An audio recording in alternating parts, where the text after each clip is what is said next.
garuu onnee gaarii qabda. Maaliif akkas jettu?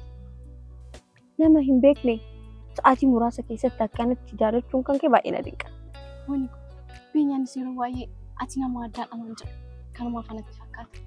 Dhugumaayyuu ati nama addaadha. Booni baay'ee naqaan isaa jirta. Siifan si dhiisee nan deema garuu akkas of hin dhiibin akkas hin ta'in. Gaafa mara karaa koo dhaabattee akkas hin ta'in naan jette moo maal jechuudha kun? Dheengadda maal waliin jennee adda baane Siifan. Maal waliin jennee isatti sola garris. Ati dargaggeessaa bar akka kanatti karaa gubbaatti kufuun sirraan eegamu bar.